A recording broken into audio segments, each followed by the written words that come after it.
Have you ever tried to tickle yourself and realized it just doesn't work? It seems strange, but the answer reveals something incredible about how your brain predicts the future before it even happens. Go ahead, try it right now. Reach down and tickle the bottom of your foot, or drag your fingernail along your own ribs. Nothing.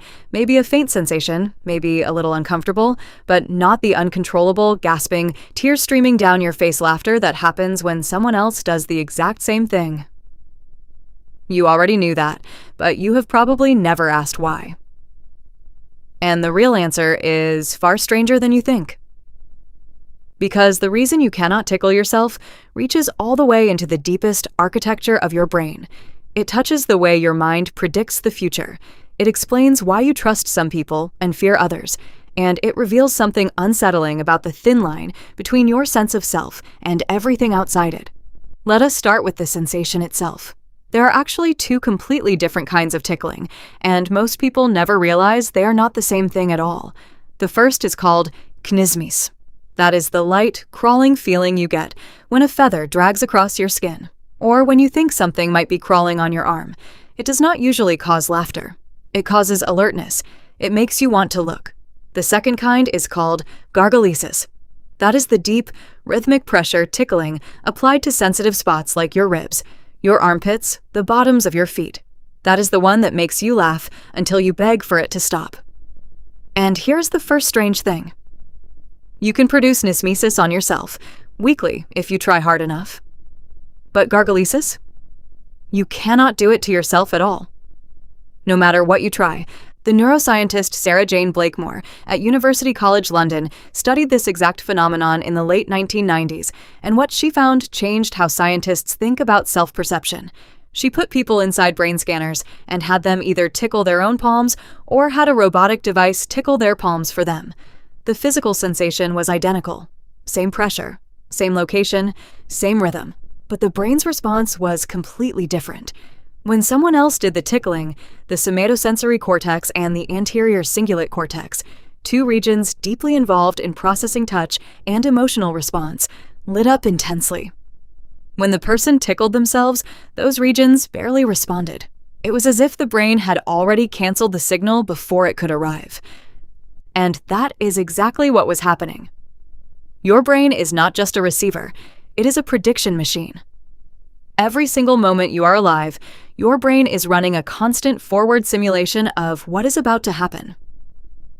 When you reach out to touch something, your brain has already predicted what that touch will feel like before your fingers even make contact. It sends out what neuroscientists call an efference copy. Think of it like a receipt. Every time your motor cortex sends a signal telling your hand to move, it simultaneously sends a copy of that signal to your sensory processing regions. The message is simple. We sent this movement, so expect this sensation. When the sensation arrives and it matches the prediction, your brain does something remarkable. It dampens the signal. It reduces its intensity. It essentially marks it as unimportant. This is not a bug. It is one of the most critical features of your entire nervous system. Without it, you would be overwhelmed.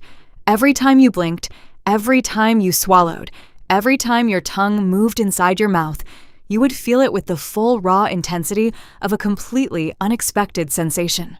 Your brain would be flooded. You could not function. The prediction system filters your own actions out of your awareness so you can focus on what actually matters. Things happening outside of you, things you did not cause, things that might be important or dangerous. And tickling, it turns out, is a perfect test of exactly that system. When someone else moves toward you with tickling intent, your brain cannot predict the exact pressure, timing, or location of what is coming. The sensation arrives unsimulated, unflagged, unexpected, and so it hits with full force. Your somatosensory cortex responds completely. Your anterior cingulate cortex fires. Your body does what it has always done when something touches you in a way it did not see coming. It reacts. And that reaction is laughter. But why laughter?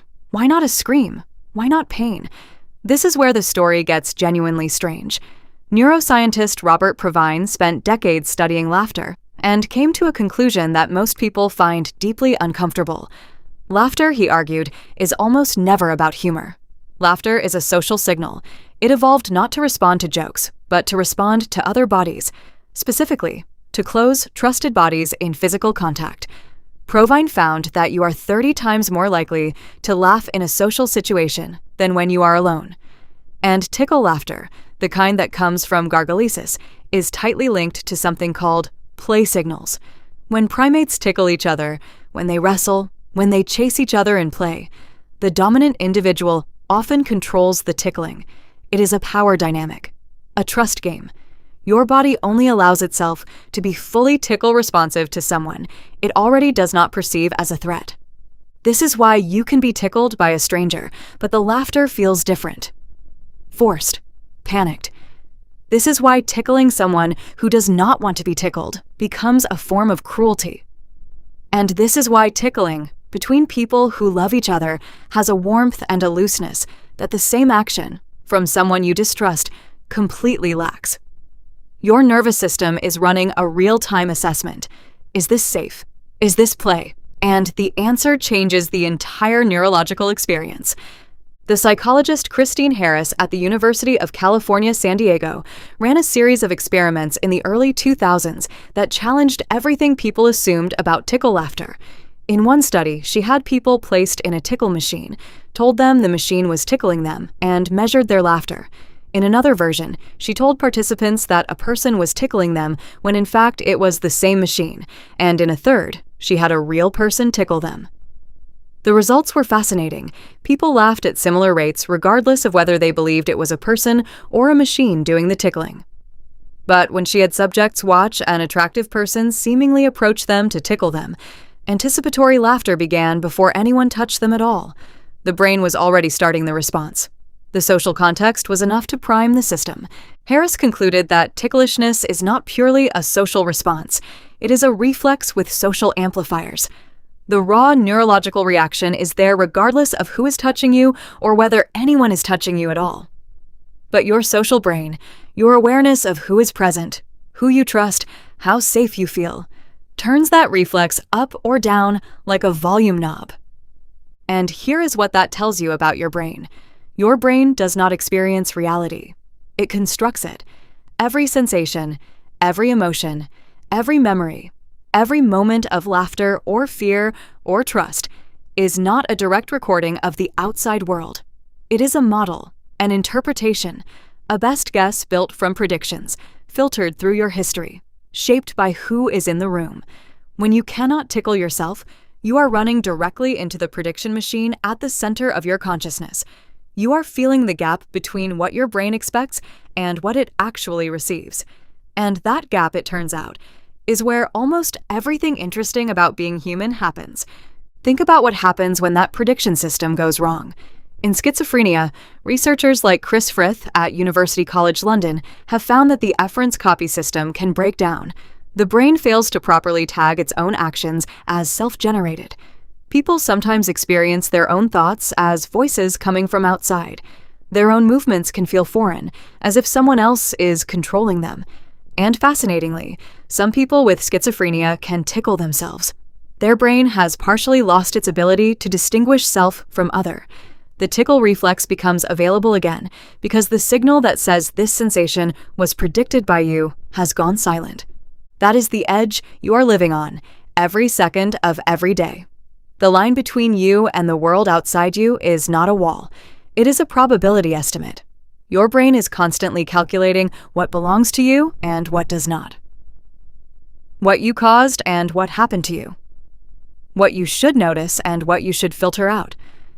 And tickling is a tiny, laughing window into that process. So the next time someone makes you burst into helpless laughter just by reaching toward your ribs, remember what is actually happening. It is not weakness. It is not silliness. It is your brain's prediction system meeting something it did not anticipate from someone close enough to touch you in a moment your nervous system has decided is safe enough to let your guard down. It is trust and neuroscience and evolution all colliding in a fraction of a second. And the laughter is your body's way of saying, I did not see that coming. And right now, that is okay. Just like that thing you were doing right now, when this started, when you tried to tickle yourself and felt nothing. That nothing was your brain telling you, I already know what you are doing. You cannot surprise me. And in a strange way, that is the most human thing of all. Please bother subscribing if you liked our videos. Until the next mind-blowing facts.